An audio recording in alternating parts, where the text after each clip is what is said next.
All right, we are live, everybody. Welcome back to another episode of Let's Talk Lake County. I'm your host, David Rich. We have a total of 3 very special guests on tonight, and one will be joining us momentarily. We have Edie Arndell, who is all three are members of the Green Party, by the way, the Illinois Green Party. Each one is a candidate for their respective office. Edie is running for Illinois Lieutenant Governor. Hello, Edie. Hello. Alexandria is running for District 10 over here against Brad Schneider. Yeah, so welcome to the show. You've both been on before. Alexandra, you've been on many, many times. Thanks. Welcome back. And we have Griselda Romero, who will be joining us momentarily, who's running for governor. She's amazing. No small feat there. That's great. And she'll be here real quick. All right, so Edie, why don't you kick us off and start about it? I want to talk, this is supposed to be a Green Party panel. I had one with 3 elected Lake County Democrats, and I'm going to have the Libertarians on next month, and the Republicans keep saying yes and don't follow up because I don't know why. But anyway, okay. I'm trying to give the fair shot to everybody. But each one of you is a candidate for an office where the Democrats were already in office. So I think we can just tie in current issues as a panel with what you're running for. Well, hi, everyone. My name is Edie Arndell. I am a recognized candidate in the Illinois Green Party and running for Lieutenant Governor. And here is top of the ticket, Miss Griselda Romero. Welcome, Griselda Romero, to Let's Talk Lake County. How you doing? I'm David Rich. Nice to meet you. Nice to meet you, David. Thank you for having me. And happy birthday, by the way. Thank you. That's so sweet, Ariana. We put the word out. Yes, that's cool. All right. Okay, Edie, go ahead. I'm sorry. Oh, we are basically activists that are tired of sitting on the sidelines and asking permission for the things that we think we deserve, universal health care, a living wage, things like that. And, one issue that's very close to my heart, I can't stand seeing ICE kidnap people off the street. Oh, it's awful. It's just not acceptable. It's horrifying. And our government's not doing much about it. So federal government's doing it. State government's not really stopping them. So that came up when I was talking to the Democrats. I'm like, because when somebody asked me to ask them, why aren't you guys doing anything? Like this is horrifying and nobody wants it. I'm like, why isn't Pritzker? It's Pritzker's National Guard. It's a state. It's a state entity, and they can be federalized by the president. And that was one of the responses was, that's what Trump wants. And then we talked about local cops arresting other cops for breaking the law, and they're like, oh no. They were just all afraid to answer. Anyway, so this ICE thing is horrifying for sure. Yeah, go ahead, sorry. Oh. And I do a little work locally with the unhoused, trying to support our nonprofits, which in my city of Carbondale, they just cut all the funding for it. But they found a grant to build this huge building that we're not even sure how they're going to use it. They call it the multimodal event venue or something. Yeah. But yet they have buildings that are crumbling and the unhoused are right outside of them. I'm like, that money should have went there to house the unhoused. That's a big issue for me. That's a huge issue. And, I was downtown. My friends took me downtown on Saturday, downtown Chicago. And it was cold Saturday. It was nasty cold. And all I kept thinking is how much it would suck to be a homeless person in this weather. I'm like, how do you contend? I'm standing there with a long coat on and my hat and everything else, and as warm as one probably could be, and I was freezing, and it was just that kept crossing my mind. It was a very, very bad situation. Yeah, so I get you. Okay, anything else? Those are 3 biggies. Mm-hmm. I'm sure there's a lot more. If we could get those accomplished, I think it's a win. We'd be moving forward greatly. So, and Griselda has an article in Democracy Chronicles with Jack Jones. That just came out today. What she wrote was really great, and I would love to hear more about that. Oh, is that so? Okay, so Griselda Romero, you are a member of the Green Party. You're running for governor of Illinois. You're running against JB. Okay, that's interesting. So why don't you tell us about, because I don't believe I've met you before, and I don't know your backstory. Would you mind kind of catching us up on how you became a Green Party member? So ever since everything was coming to light with like the genocide and whatnot, that's pretty much what kind of like sparked my awakening, so to speak, right? And just realizing, also watching the campaign with Trump and Kamala, and just watching Kamala during her campaign, how she was not even allowing them the opportunity to even speak. That was disheartening very much. And for me, that was like enough. Ever since I met, well, not physically met, obviously, but was witnessing Jill Stein and Butch War, he was like a fire for me that ignited something in me that I used to have a passion for years ago. Initially, I had plans to go to law school and I was interested in human rights and whatnot, but then, I diverted into going into psychology and just continued on to grad school for that. But with the recent events that happened these past couple of years, it just brought me back to that passion. And I'm just like, this is what I want to do. On top of working in the mental health field, seeing how the system within does not work, but also how it's also impacting everyone because it's also systemic, right? So I was able to at least get firsthand of how the system actually works. Well, it doesn't work really for the people, and how people are just really surviving. Right? We're teaching them coping skills. Here's medications for your symptoms. We're not getting to the root cause. That's the freaking problem. And I recall talking to a colleague of mine about what we're doing here is good. I'm not trying to minimize nonprofits or what I do in the field in mental health, right? But I'm realizing that we have so many nonprofits, all these agencies that exist, and it's like, we're more reactive than proactive, and we're not stopping the problem from happening. So we have solutions to help you cope with the aftermath, but nothing to prevent it. So it's like generation after generation, it's the same thing, same thing, same thing. It's exhausting. I would bet. Yeah.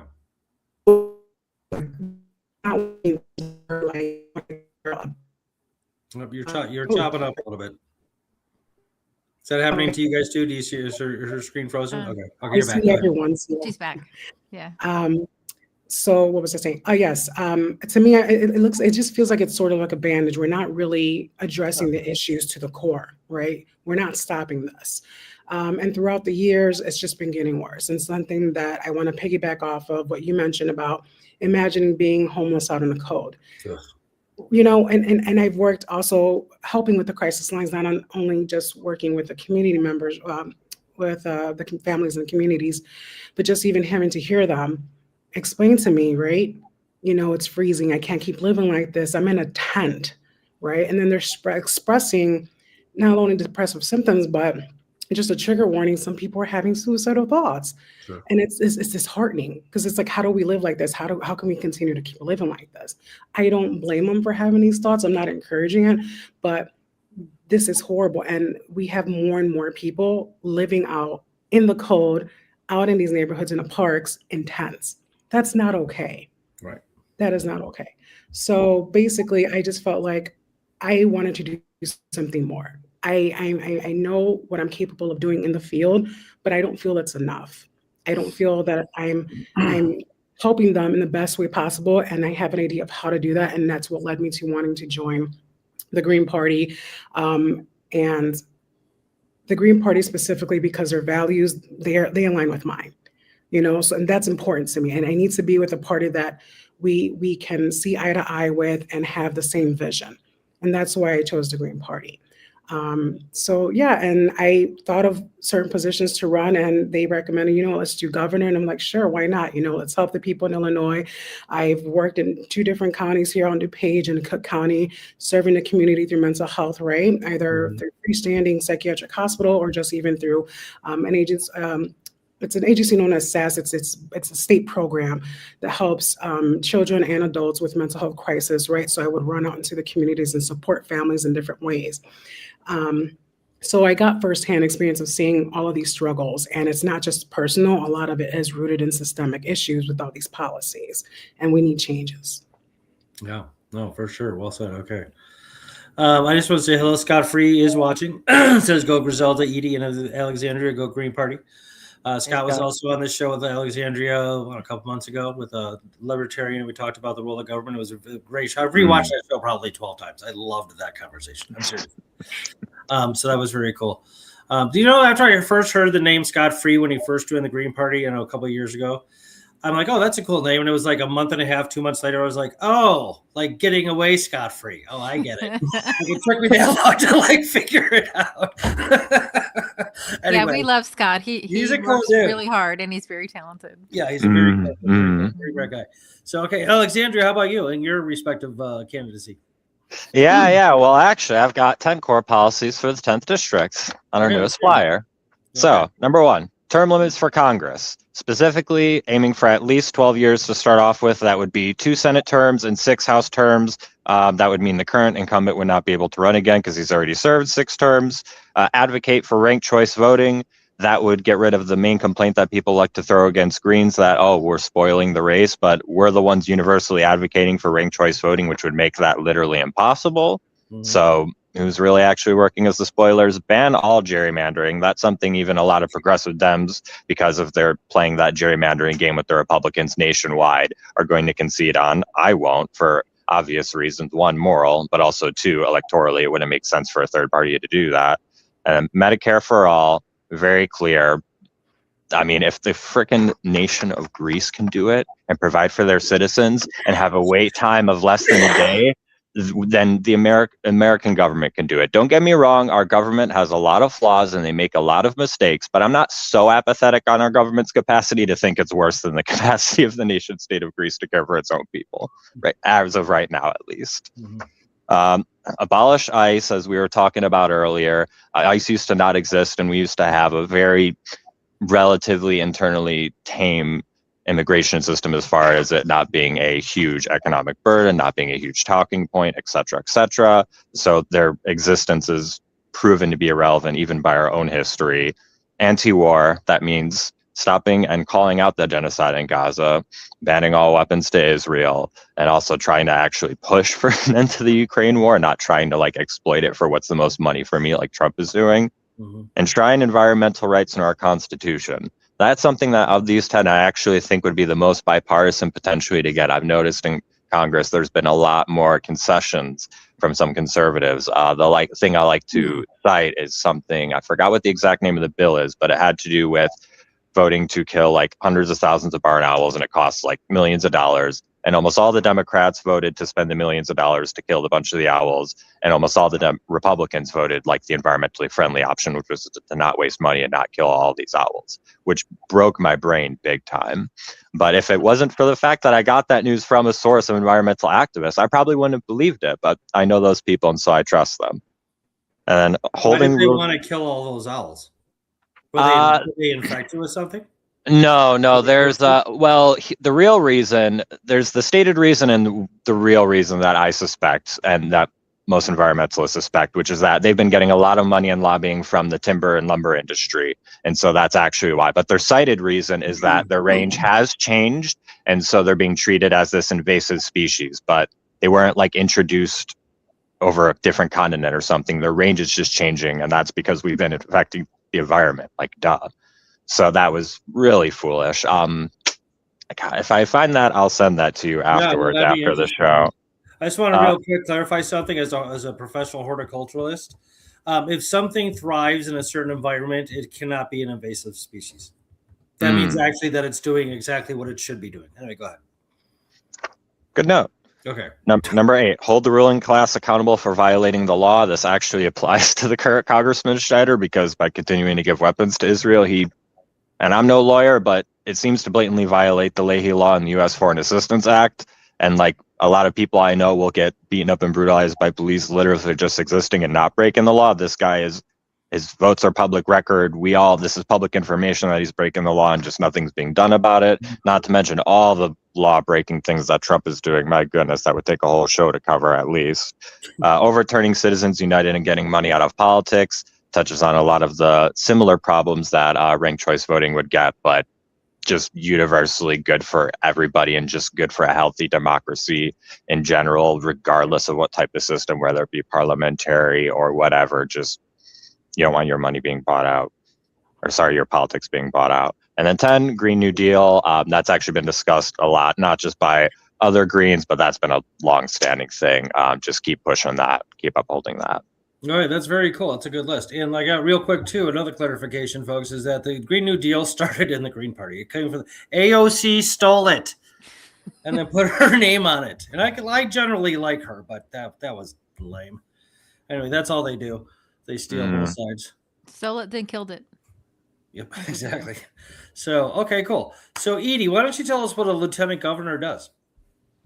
Oh, I listen to the governor and do what she tells me. So you're kind of like the vice governor, if you will. I'm like the vice governor. There's a few committees that I will be in charge of. I had them pulled up a while ago.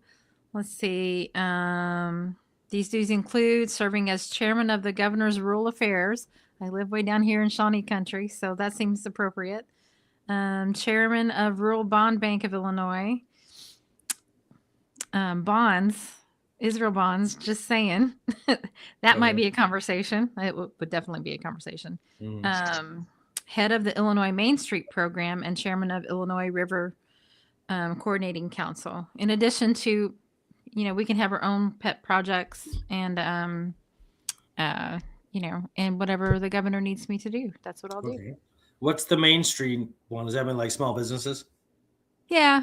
I mean, I recently met the guy here in Carbondale, and he seems like a nice man. Think we would have different conversations if I was lieutenant governor. Oh, yeah, sure. We have a lot of empty storefronts in my city, and it's their approaches would not be my approach. Let's just put it that way. Okay, well, that's good. I mean, we vote for new people because we want change. Mm-hmm. So, if you go on with the same ideas your predecessor has, like, what's the point? So that's good. Okay, Griselda, you just won Illinois governor. You beat J.B. Pritzker.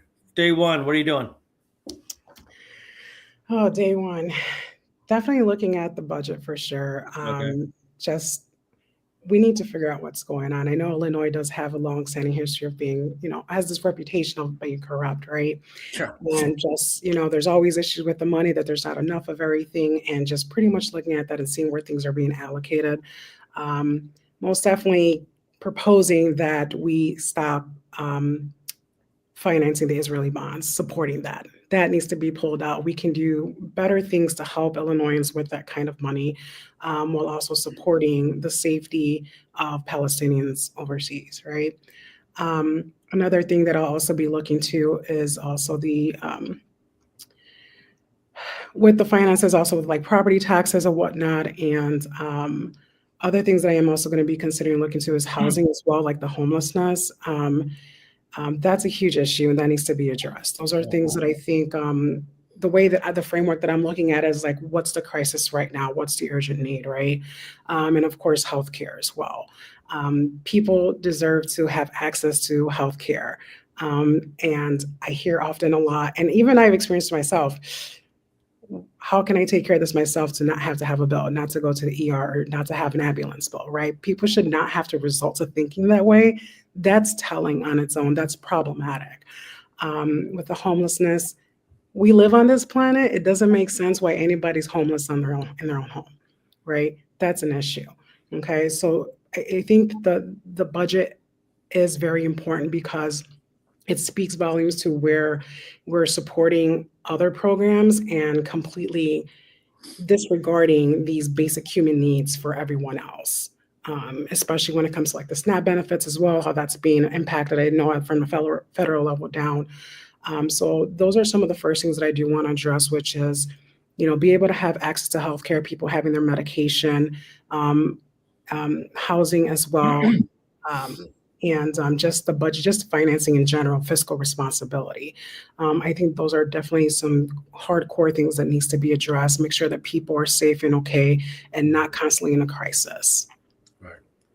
Yeah, no, that's well said. And that all those things are extremely important. And I don't know as much about like the executive power of a governor as I do about like the president. And I should probably look into that. Like, again, like with the whole ICE thing and the National Guard thing, like I remember at first I was like, why isn't he just doing something? Like, I don't understand why he's not doing anything, Pritzker. And maybe he can't, and maybe that's the answer. It's like he legally can't. I don't know, but it was very, very unsettling. And I like Pritzker in some ways and not in other ways. You're going to keep marijuana legal, right, Griselda? Yes, that won't be an issue that Okay, I can good, say. good. I don't see That- anything that- wrong with that's that. better to me. But I agree with you with the whole ICE issue thing as well. As far as like to what extent he can do anything, I know many members in the community, especially in the Chicagoland area, even in the suburbs out here, they're really upset with him about that. It's more Oh, yeah. so like we have our state police and our own PDs from different counties and cities, just more so defunding ICE and protecting them, and instead of protecting the constituents, right, the protesters, right, making sure that they're safe. I've been to several protests, and especially the one in Broadview, I believe it is, and I went there a couple times, and just I was tear gassed there with them, right? It's sad, it was peaceful. No one was trying to instigate any fights or anything like that. And you can see the tactics, and I'm telling them, no, we can't, feed into this stuff. This is what they want, right? We have to be smart about it and very strategic. But the fact that they're just arresting protesters and just standing against them, I don't think that's okay. And I really want to, whoever sees this, really emphasize and stress to any law enforcement, okay, or military, please understand what you are defending. With everything that's going on with the government, the administration, federally as well, and these issues that, like with the Epstein files and whatnot, all of the stuff that's starting to come out, please understand what you're defending.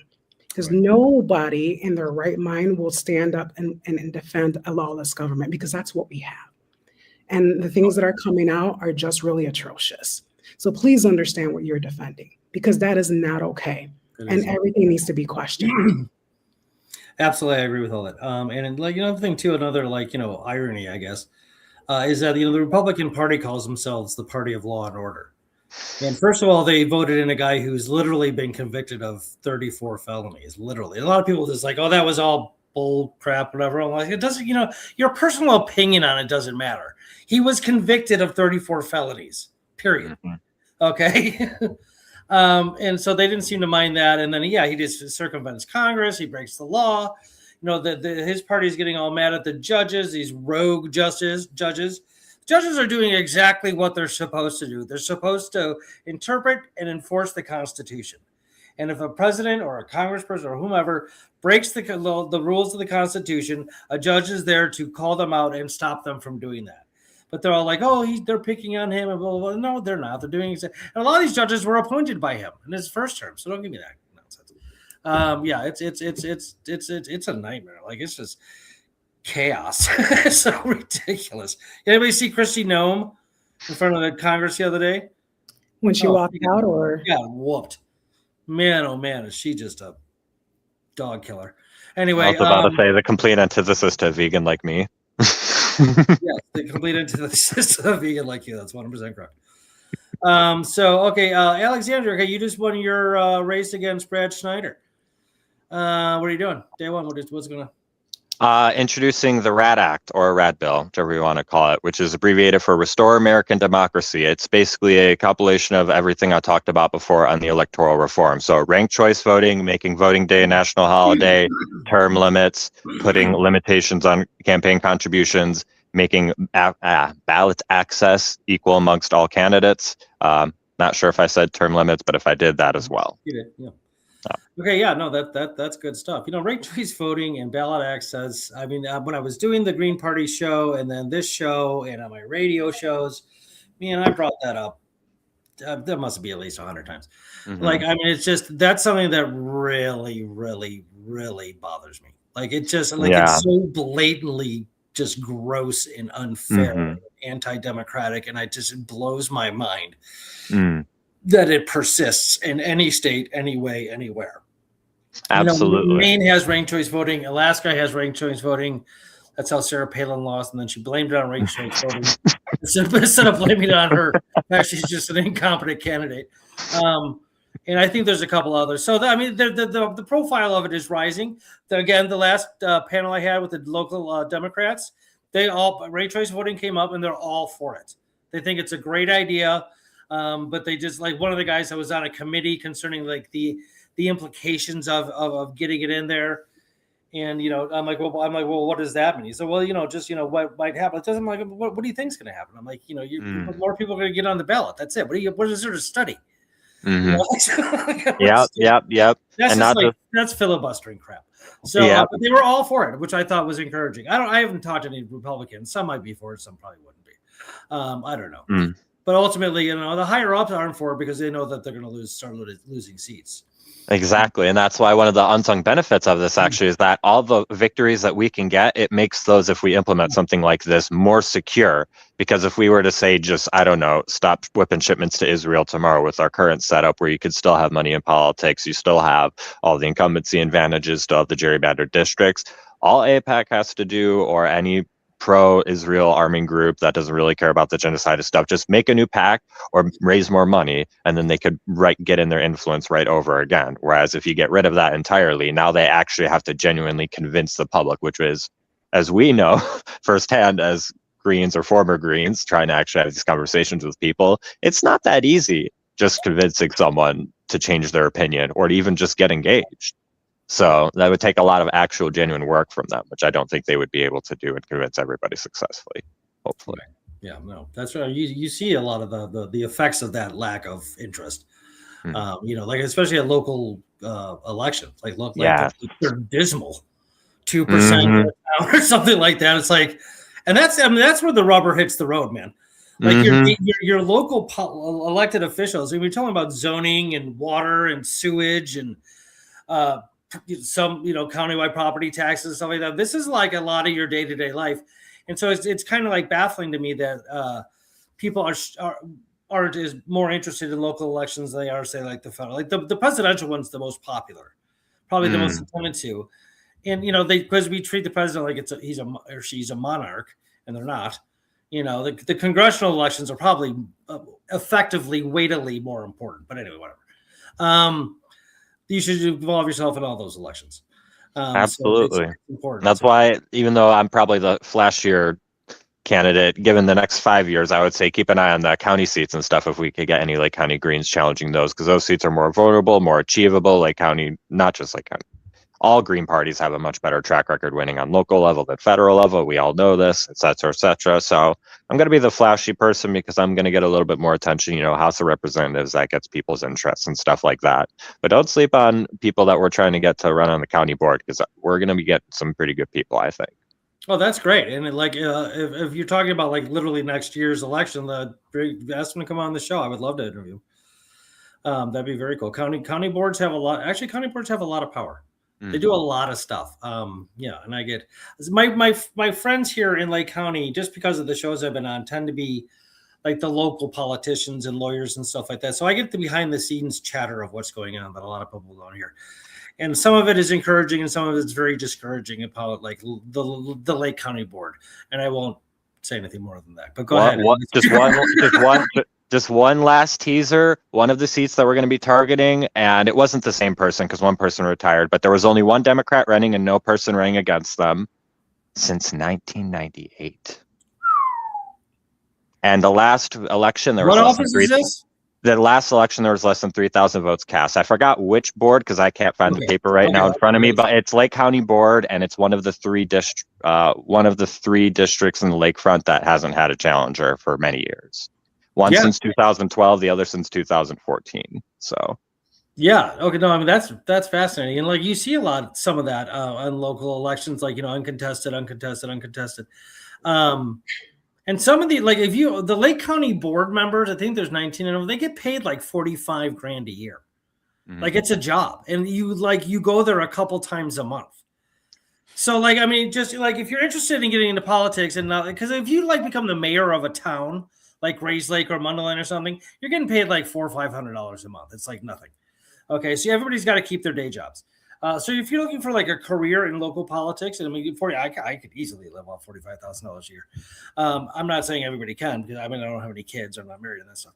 But it's an opportunity for you to get involved in politics and make a living, which can help you probably to the next step in politics if you're interested at all. Just throwing it out there. So okay, all right. Well, we're at a half an hour. I would like to just kind of. I don't want to keep you too much longer. Again, we got Christmas stuff going on. Edie, anything else you'd like to say about your candidacy, your run? Well, not specifically my candidacy, but I've been pushing the message that in 2025 there's like 158 Greens in office now after the November election. Really? Across 23 states. Really? Yeah. So out of about 108 races, I think 55 won. So we are at a 51% win rate across the country. And these are like school board and, that kind of thing, because it's the off cycle.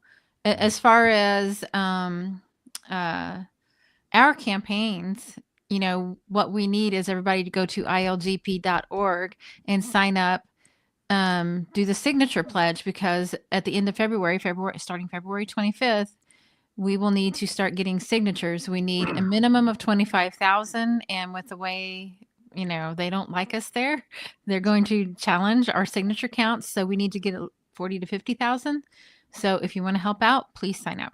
Okay, actually, I'm gonna keep you a couple more minutes because let's talk about that, because that's the part that really chaps my ass. Is because it's like the policy of the states and stuff like that, or the laws. I don't know if it's a law, a bill, a policy. I don't know how that works, but that you would need, like, say in this particular election, for this office, you would need, the duopoly candidates, Democrats, Republicans, probably need like 1,000, 1,500, maybe 5,000, where you would need like 25,000. And again, you got to almost double that because they sick their lawyer dogs on it. And like, oh, there's no dot over the I. Sorry, cross that name out. Like, oh, I can't tell if that's a T or a messed up L. Cross that name out. It's all rigged. And that just drives me batty. 25,000. And how is that supporting democracy? Exactly. The people aren't getting the choice. Go ahead, Griselda. No, it's funny that you brought that up because that's something I wanted to mention too. But yeah, I agree with Edie. I don't believe that is true democracy whatsoever.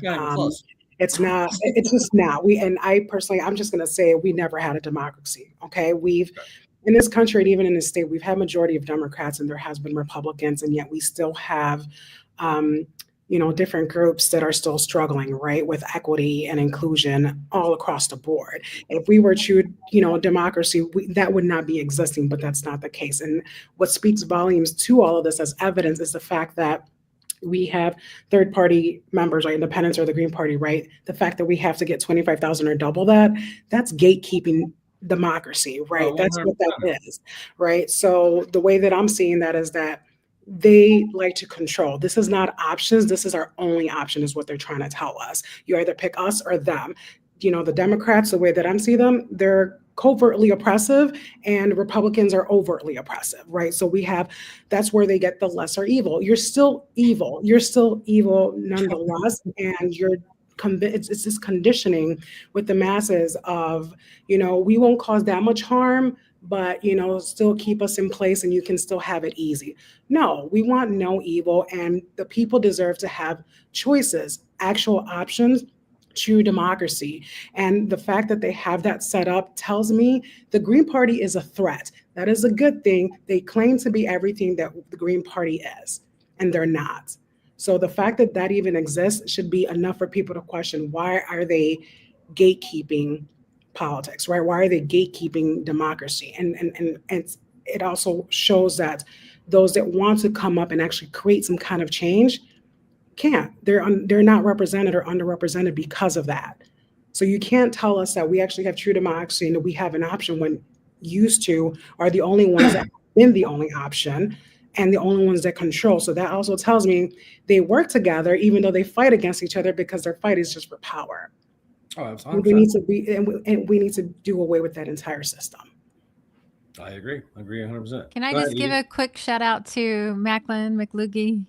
Okay, Macklin McLugie. Okay, finding a party that aligns with your own values, such as simple concept, and oh so important that is true.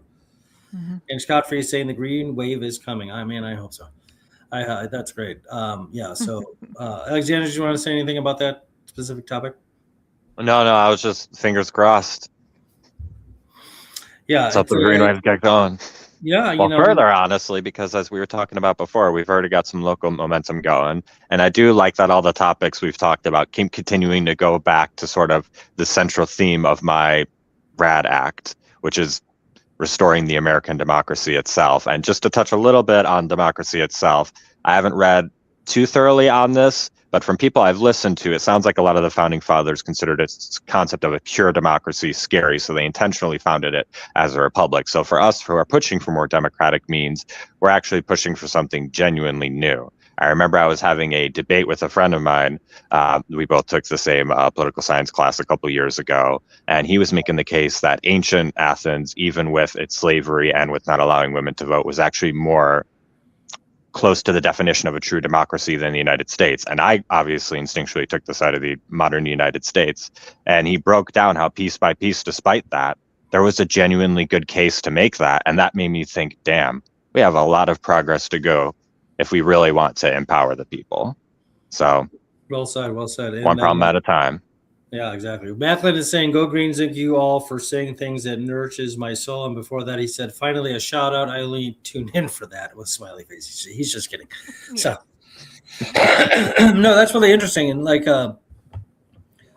I think my understanding about the founding fathers doing things like making it a republic, a representative republic, and not just a pure democracy, is there was like a logistical efficiency to it, because if you had like a true democracy, one of the limitations, or people think it's kind of a burden, like everything would be a referendum, and like everybody would have to like vote on everything.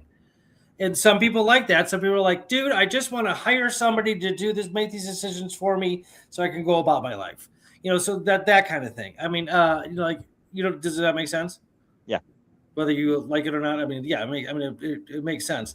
But so like that's interesting. But like, even if we don't get to the point of like a pure, true democracy in the sense that like there's only people voting for everything, we can get a lot closer than where we are now. That is for sure. Again, going to ranked choice voting and ballot access, that's just nonsense. I had a comment about referendums in Illinois. Yeah. They've basically removed that option because I think you need like 1 million signatures or something. It's some crazy amount to actually have it on the ballot to be voted on to be enacted. That's interesting. I didn't know that. Like, you can do township petitions, and it's kind of like asking. Well, there was exactly. Would you please like do that, which is different. Well, there was a referendum. There's some referendums in Illinois, and I don't know how the rules and regulations of getting a referendum on the ballot work. But what was it? It was like the progressive tax or something like that from Pritzker, like I think last term or the term before. Like this is his third term. This is his third term, right? Yeah, I believe so. And people like it was a referendum and it got shot down, and he was not happy. But that's what happened. But yeah, no, that's interesting. And like, because like a pure democracies, just again, logistically would work really, really well at local levels, local areas, because there's not as many people. And your communities tend to be a little more unified in motive and theme of like what you see a lot more interactions amongst local communities than you do in like state, county, and federal, that kind of thing. So I don't know, we'll see. But I always love democracy. I think it's a great idea. At the very least, that people participate in their government. At least that I think is extremely important. We don't want a governmental system where we don't get to say anything. And so this like ranked choice voting and this ballot access blockage to third parties and independents is exactly that. You're cutting. You're cutting off. It's voter suppression. Mm-hmm. Party suppression is voter suppression. Period. Okay, and that's okay. That's not even close to being okay. So okay, that's good. So now I'm all angry. But it's my birthday, so I'm going to go drink wine and relax. Thank you all for coming on the show. I appreciate it. Griselda Romero. Griselda, have you ever heard the song Anti-Griselda by the Monkees? Yes? Say that again. You're cutting off the signal. Have you ever heard the song Anti-Griselda by the Monkees?